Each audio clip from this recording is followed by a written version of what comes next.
Hello viewers, आज की इस वीडियो में हम लोग डिफ्यूजन और ऑस्मोसिस के बारे में चर्चा करेंगे। डिफ्यूजन और ऑस्मोसिस को समझने से पहले हम लोगों को थोड़ा कंसंट्रेशन टर्म को समझना पड़ेगा।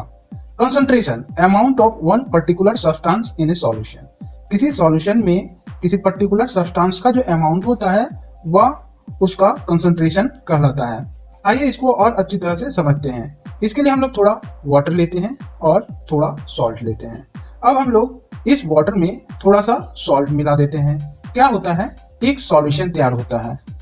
इस सॉल्यूशन के लिए सॉल्ट कंसंट्रेशन की बात करेंगे तो क्या कहेंगे, amount of salt present in this solution is the salt concentration. और अगर हम लोग वाटर कंसंट्रेशन की बात करेंगे तो क्या कहेंगे, amount of water present in this solution is the water concentration. तो उम्मीद है आपको कंसंट्रेशन टर्म समझ में आ गया होगा।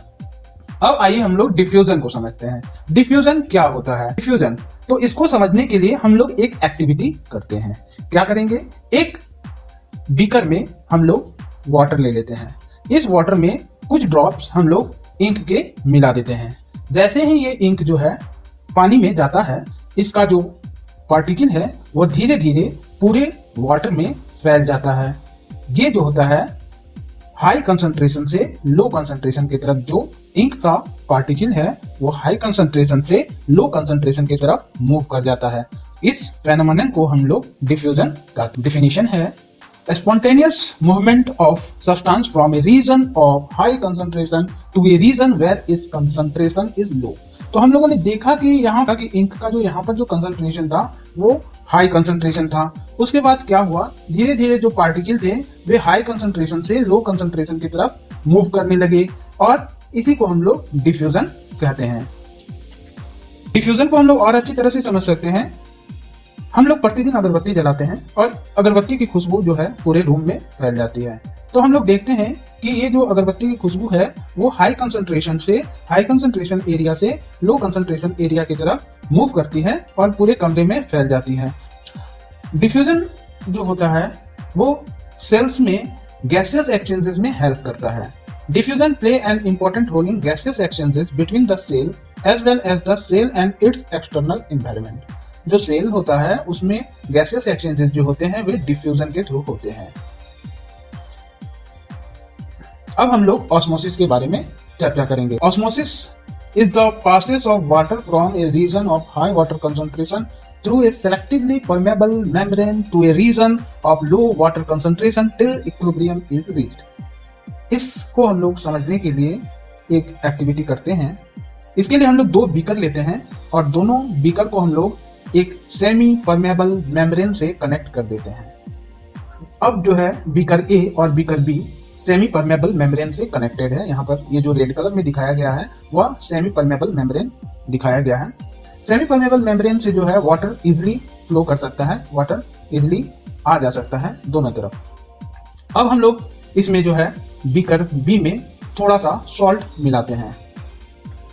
अब क्या होता है, जब हम लोग बीकर बी में सॉल्ट मिला देते हैं तो जो बीकर बी का वाटर कंसंट्रेशन है वह कम हो जाता है और जब वाटर कंसंट्रेशन बी में कम हो जाता है तो वाटर मॉलिक्यूल जो है वह ए टू बी मूव करने लगता है। जो वाटर मॉलिक्यूल है वह ए टू बी जो है मूव करने लगता है।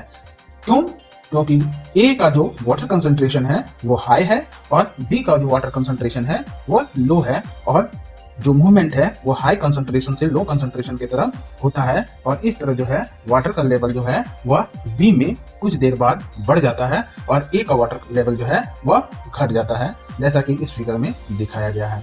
तो उम्मीद है आपको ऑस्मोसिस टर्म समझ में आया होगा। अब हम लोग आगे चलते हैं, देखते हैं ऑस्मोसिस के कुछ और एग्जाम्पल जो हम लोग डेली लाइफ में देखते हैं और उसको समझने का प्रयास करते हैं। एक बीकर में हम लोग जो है रेजिन लेते हैं। क्या होता है रेजिन? किशमिश। आमतौर पे आपने देखा होगा हम लोग घरों में जो है किशमिश खाते हैं।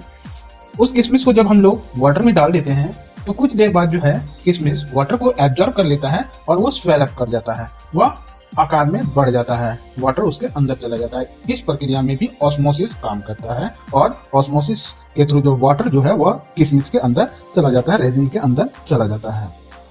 The movement of water across the plasma membrane is also affected the amount of substance dissolved in water। जो वाटर का मूवमेंट है वह वाटर में डिजोल्व सब्सटेंस के अमाउंट पर डिपेंड करता है। What will happen if we put an animal cell or a plant cell into a solution of sugar or salt in water? अगर क्या होगा जब हम लोग एनिमल सेल को या एक प्लांट सेल को सॉल्ट या शुगर सॉल्यूशन में डाल देते हैं। इसे समझने के लिए हम लोग एक और एक्टिविटी करते हैं। इस एक्टिविटी में हम लोग डाइल्यूट HCl में एक अंडे को 3 से 5 दिनों के लिए डुबोकर रख देते हैं। इसके बाद जो है इसका ऊपर का जो कैल्शियम कार्बोनेट का लेयर होता है वो डिसॉल्व हो जाता है और एक डी सेल्ड एग हम लोगों को मिलता है। अब इस डी सेल्ड एग को हम लोग जो है 3 तरह के सॉल्यूशन में रखेंगे। पहला सॉल्यूशन जो है वह हाइपोटोनिक सॉल्यूशन है। हाइपोटोनिक सॉल्यूशन जो होता है वह पतला होता है, डाइल्यूट होता है, उसको हम लोग हाइपोटोनिक सॉल्यूशन कहते हैं। जब हम लोग इस एग को हाइपोटोनिक सॉल्यूशन में डालते हैं क्या होता है, जो एग जो है वह मीडियम से पानी को एब्जॉर्ब कर लेता है, वाटर को एब्जॉर्ब कर लेता है और स्वेलअप हो जाता है। अब हम लोग जो दूसरा कंडीशन है वह कंडीशन है आइसोटोनिक सॉल्यूशन। आइसोटोनिक सॉल्यूशन क्या होता है, ऐसा सॉल्यूशन जिसमें कि मीडियम और सेल के अंदर का जो कंसंट्रेशन है, वाटर कंसंट्रेशन है, वो इक्वल होता है। इसमें जो है जब हम लोग ऐसे सॉल्यूशन में सेल को रखते हैं जिसमें कि सेल के अंदर और सेल के बाहर का जो वाटर कंसंट्रेशन है वो इक्वल है, तो ऐसे कंडीशन में जो वाटर का नेट मूवमेंट होता है वह 0 होता है और एग के शेप में कोई भी चेंजेस नहीं आता है। तीसरा कंडीशन जो है वह हाइपरटोनिक सॉल्यूशन का कंडीशन है। हाइपरटोनिक सॉल्यूशन में क्या होता है, सेल के बाहर का जो वाटर कंसंट्रेशन है वह लो होता है और सेल के अंदर का जो वाटर कंसंट्रेशन है वो हाई होता है। जब हम लोग ऐसे मीडियम में सेल को रखते हैं तो क्या होता है, जो सेल का जो वाटर है वह बाहर निकल जाता है और इस तरह जो है सेल जो है श्रिंक कर जाता है। इस तरह के सॉल्यूशन को हम लोग हाइपरटोनिक सॉल्यूशन कहते हैं। रिकैप, डिफ्यूजन क्या होता है, spontaneous movement of a substance from a region of high concentration to a region where its concentration is low. Diffusion play an important role in gaseous exchanges between cell as well as the cell and its external environment. Osmosis is the passage of water from a region of high water concentration through a selectively permeable membrane to a region of low water concentration till equilibrium is reached.